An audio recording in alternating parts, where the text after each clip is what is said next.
Properties of covalent compound अपन पढ़ रहे हैं। कोवलेंट कंपाउंड कौन कौन से देखिए ध्यान से आप लोग। जैसे अपन H2O की बात कर रहे हैं, कोवलेंट कंपाउंड है। CO2 की बात कर रहे हैं, कोवलेंट कंपाउंड है। ठीक है, ये सब कोवलेंट कंपाउंड। HCl की बात कर रहे हैं, ये भी कोवलेंट कंपाउंड है। ठीक है, ये कोवलेंट कंपाउंड है। अब इनका पहला प्रॉपर्टी जो है, जो मेल्टिंग पॉइंट है, they have low melting in boiling point. मतलब इनका बॉइलिंग पॉइंट क्या होता है, बॉइलिंग पॉइंट मेल्टिंग पॉइंट क्या होता है, लो होता है। तो इसमें मेल्टिंग पॉइंट दे रखा है, तो यहाँ पर लिखेंगे they have low melting point. थोड़ा शॉर्टकट में लिख रहा हूँ यहाँ पे। चलिए, इनका मेल्टिंग पॉइंट लो होता है। मेल्टिंग पॉइंट समझते हो ना, ऐसा टेम्परेचर जिस पर कोई सॉलिड मटेरियल जो है वो उस टेम्परेचर पर लिक्विड में कन्वर्ट होना स्टार्ट हो जाता है, उस टेम्परेचर को उसका मेल्टिंग पॉइंट कहते हैं। जैसे आइस का मेल्टिंग पॉइंट कितना है, +10 डिग्री सेल्सियस। मतलब आइस को अगर 10 डिग्री टेम्परेचर मिल जाए तो मेल्ट होना स्टार्ट हो जाती है, मतलब सॉलिड से लिक्विड फॉर्म में कन्वर्ट होना चालू हो जाती है। अब अपन नेक्स्ट प्रॉपर्टी पढ़ रहे हैं, ध्यान से सुनना। कोवलेंट जो कंपाउंड होते हैं वो इलेक्ट्रिसिटी के पुअर कंडक्टर होते हैं। क्या होते हैं, conductor of electricity. They are poor conductor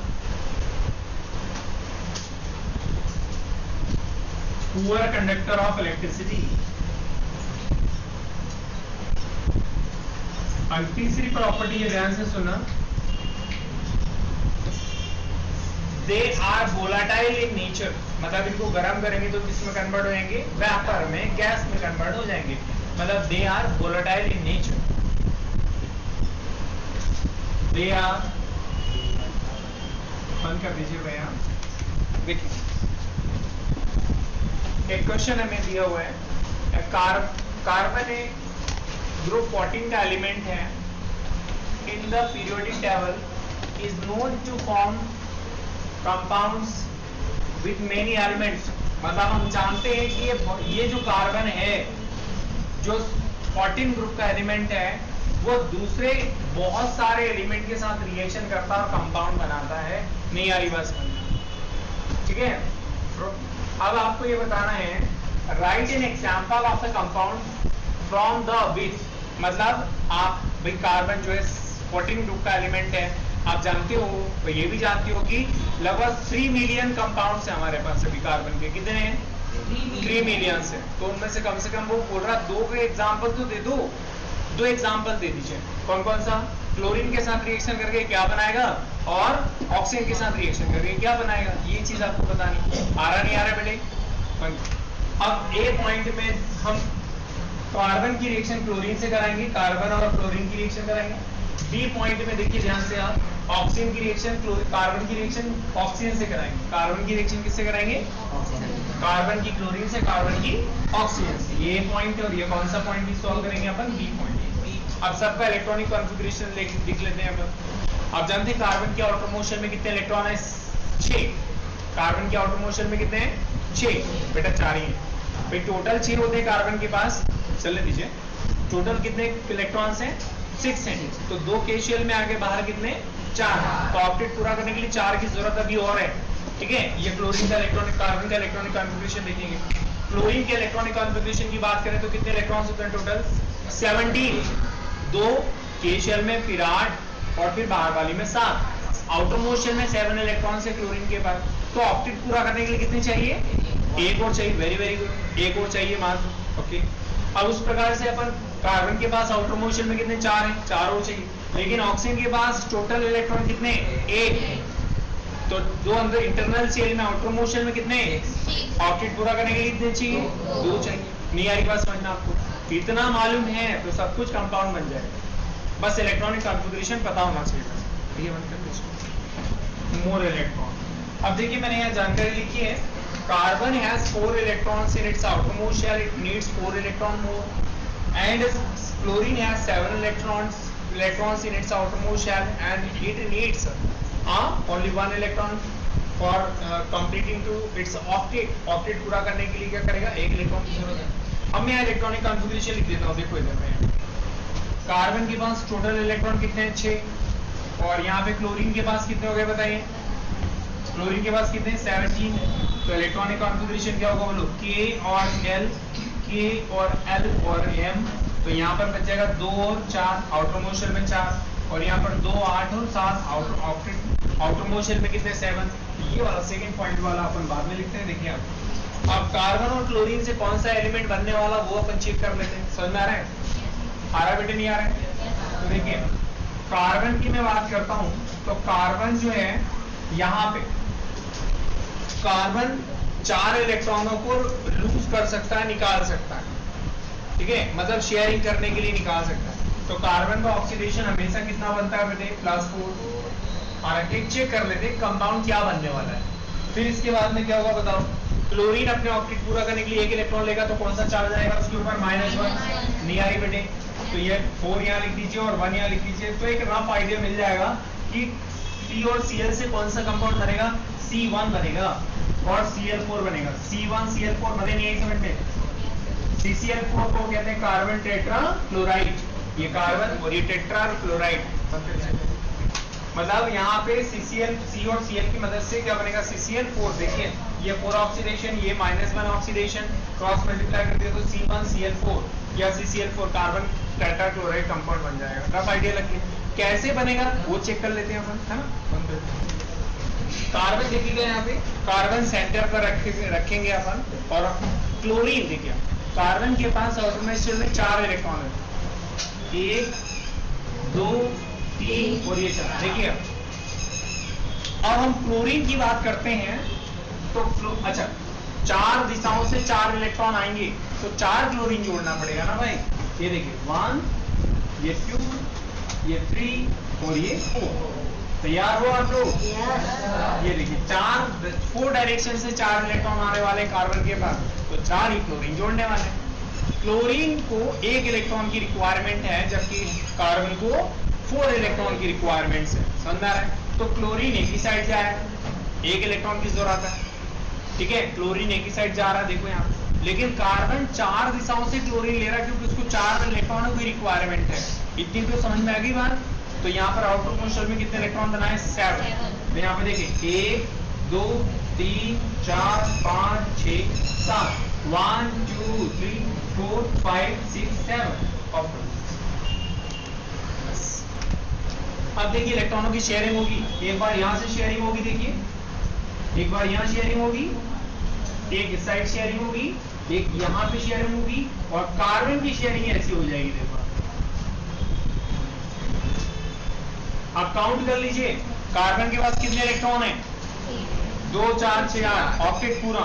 chlorine के पास कितने इलेक्ट्रॉन है, 1 2 4 6 8 सबके ऑक्टेट पूरे हो गए, इसका सबका।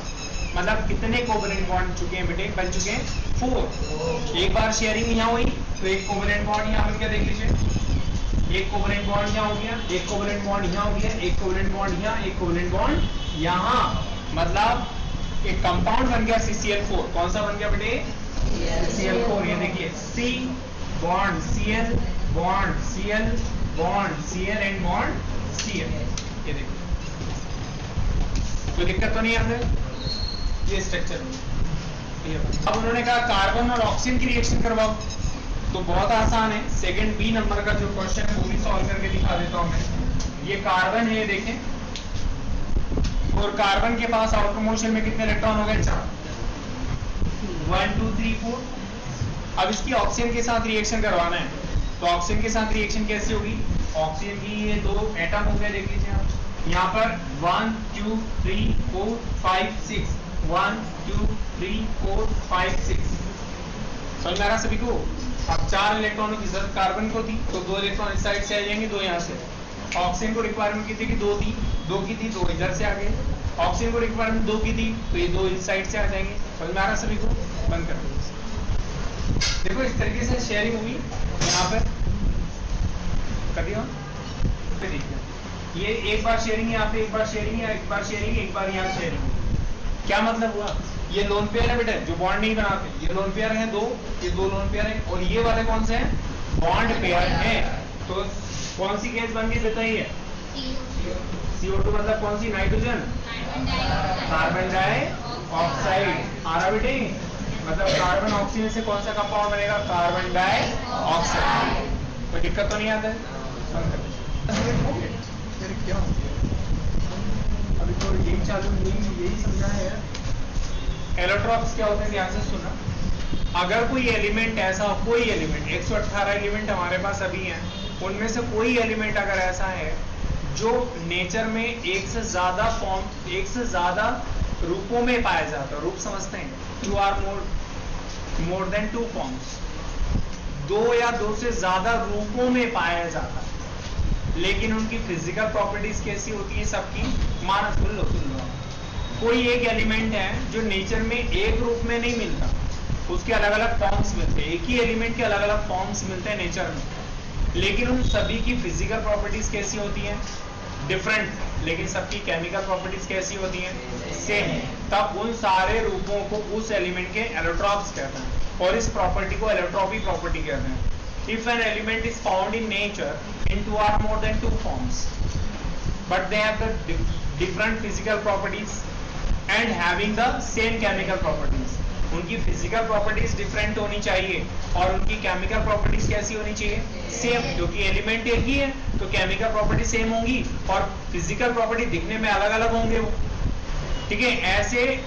ऐसे फॉर्म्स को, ऐसे रूपों को, ऐसे रूप जो होते हैं एलिमेंट के, उनको क्या कहते हैं, एलोट्रॉप। और इस प्रॉपर्टी को, एलिमेंट की कौन सी प्रॉपर्टी कहते हैं, allotropy. If the elements is found in nature in 2 or more forms but they have the different physical properties and having the same chemical properties are known as allotrophs of that element. And example for कौन से, example for carbon एक element है जो nature में एक से ज्यादा रूपों में पाया गया है। आपकी जो पेंसिल होती है ग्रेफाइट, वो भी किसके बनी होती है, शुद्ध कार्बन की बनी होती है।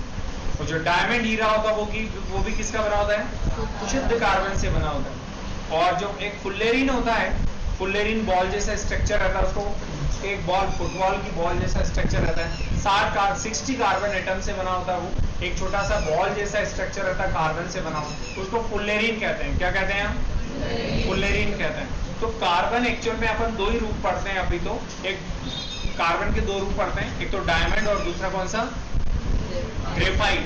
दोनों की फिजिकल प्रॉपर्टी कैसी है, अलग अलग, फिजिकल प्रॉपर्टी अलग अलग। कैसी, एक दिखने में काला होता है और एक दिखने में क्या करता है, शाइन करता है। ग्रेफाइट ब्लैक है और डायमंड कैसा हो गया, तो फिजिकल प्रॉपर्टी अलग होगी। एक सॉफ्ट होता है, ग्रेफाइट बड़ा सॉफ्ट है, और जो डायमंड है वो कैसा है, हार्ड है। आगे बेटा, तो इनकी फिजिकल नेचर कैसी होगी, डिफरेंट, लेकिन दोनों किससे बने हैं बताएं, कार्बन से। इसीलिए दोनों को बर्न करके देखें, दोनों को भट्टी में डाल के देखें, फर्नेस में डाल के देखें, तो दोनों ऑक्सीजन से रिएक्शन करके जब उनको हाई टेम्परेचर पे हीट करोगे ऑक्सीजन के साथ, तो दोनों के दोनों कार्बन से, ऑक्सीजन से रिएक्शन करके कौन सी गैस बनाएंगे, कार्बन डाइऑक्साइड। ग्रेफाइट में भी कार्बन है तो वो भी ऑक्सीजन के साथ रिएक्शन करके कार्बन डाइऑक्साइड गैस बनाएगा। अगर डायमंड को भी फर्नेस में डाल देता हूं मैं, ऑक्सीजन के साथ गर्म करता हूं, तो डायमंड का कार्बन भी जो ऑक्सीजन से रिएक्शन करके क्या बनाएगा, कार्बन डाइऑक्साइड। मतलब जो है ग्रेफाइट और डायमंड दोनों ऑक्सीजन से क्या रिएक्शन करके क्या बनाएंगे, कार्बन डाइऑक्साइड। दोनों की केमिकल प्रॉपर्टीज कैसी हो गई, सेम हो गई, लेकिन इनका फिजिकल नेचर कैसा हो गया, अलग। डायमंड और ग्रेफाइट को अपन कार्बन की क्या कहते हैं, एलोट्रॉप्स कहते हैं, ठीक है। और इस प्रॉपर्टी को कार्बन की कौन सी प्रॉपर्टी कहते हैं, एलोट्रॉपी प्रॉपर्टी कहते हैं। तो समझ में आ गया अच्छे से। लास्ट टाइम डेफिनेशन बोल के दिखा देता हूं, ध्यान से सुनना और समझना।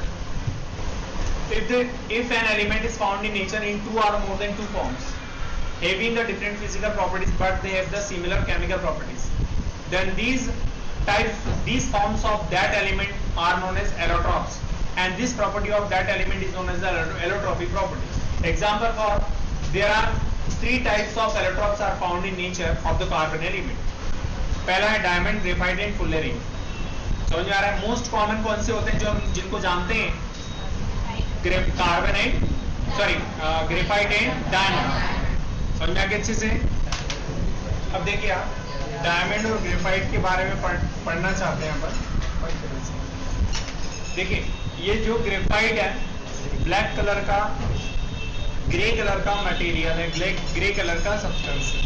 ये एक प्योर एलिमेंट है, कार्बन से बना हुआ है, तो इसका कलर ग्रे होता है। अगर डायमंड की बात करते हैं, डायमंड एक ट्रांसपेरेंट है ना, ट्रांसपेरेंट और शाइनी मटेरियल है, एलिमेंट है।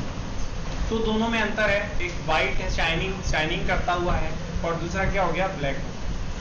ये सबसे नेचर में मिलने वाला, माना कोई डायमंड है, इस तरीके से डायमंड है, तो नेचर में मिलने वाला सबसे हार्डेस्ट एलिमेंट डायमंड ही है। नेचर में मिलने वाला सबसे हार्डेस्ट एलिमेंट डायमंड ही है। ठीक समझ में आ रहा है? जबकि ग्रेफाइट की अपन बात करते हैं तो ग्रेफाइट एक सॉफ्ट एलिमेंट है। ग्रेफाइट नेचर में मिलने वाला कैसा एलिमेंट है बेटे? ये देखो, डायमंड एक ग्रेफाइट नेचर में मिलने वाला सॉफ्ट एलिमेंट आ रहा है बेटे। और एज द कंपेयर्ड ऑफ, मतलब ये उसकी तुलना में सॉफ्ट है, डायमंड काफी हार्ड है। नेक्स्ट प्रॉपर्टी, डायमंड जो है, डायमंड के स्ट्रक्चर में कोई फ्री इलेक्ट्रॉन्स नहीं होते। डायमंड का स्ट्रक्चर बनाए तो डायमंड के स्ट्रक्चर में सारे इलेक्ट्रॉन पैक हैं, एक भी इलेक्ट्रॉन फ्री नहीं है, और इसीलिए इलेक्ट्रिसिटी का बैड कंडक्टर। जबकि अपन ग्रेफाइट का स्ट्रक्चर बताएं तो ग्रेफाइट के स्ट्रक्चर में एक कार्बन एटम के पास कितना इलेक्ट्रॉन फ्री बचता है? एक इलेक्ट्रॉन फ्री बच जाता है। जब वो बॉन्ड फॉर्म करता है कार्बन कार्बन से, एक इलेक्ट्रॉन फ्री बच जाता है, और उस फ्री इलेक्ट्रॉन की वजह से पूरे सर्किट, पूरे ग्रेफाइट में इलेक्ट्रॉन मूव करने लगते हैं, क्योंकि वहां पर एक इलेक्ट्रॉन फ्री है। ठीक है, और उसी की वजह से इलेक्ट्रिसिटी फ्लो होती है। तो एग्जाम पेपर में कभी कभी क्वेश्चन पूछा जाता है कि diamond is a good conductor of electricity, why? Because it has free electrons. बस आंसर इतना ही है। इसके स्ट्रक्चर में, ग्रेफाइट के स्ट्रक्चर में फ्री इलेक्ट्रॉन्स होते हैं। इसके पास फ्री इलेक्ट्रॉन्स होते हैं, इसीलिए इलेक्ट्रिसिटी का क्या हो जाता है? Good conductor. लेकिन डायमंड भी कार्बन से बना है, लेकिन उसके स्ट्रक्चर में कोई फ्री इलेक्ट्रॉन नहीं हो पाते, मूव करने के लिए कोई फ्री इलेक्ट्रॉन्स नहीं है, इसीलिए इलेक्ट्रिसिटी का क्या हो गया? Bad conductor. आ रहा है बेटे समझ में? तो मैंने 3 प्रॉपर्टी बोल के दिखाई, एक तो कलर के बेस पर, दूसरा सॉफ्टनेस और हार्डनेस के बेस पर, और दूसरा आपके पास इलेक्ट्रिसिटी का good conductor and bad conductor. Diamond is a bad conductor of electricity because of it has no free electrons. Graphite is a good conductor of electricity because it has free electrons. आ रहा है बेटे समझ में? बहुत important question.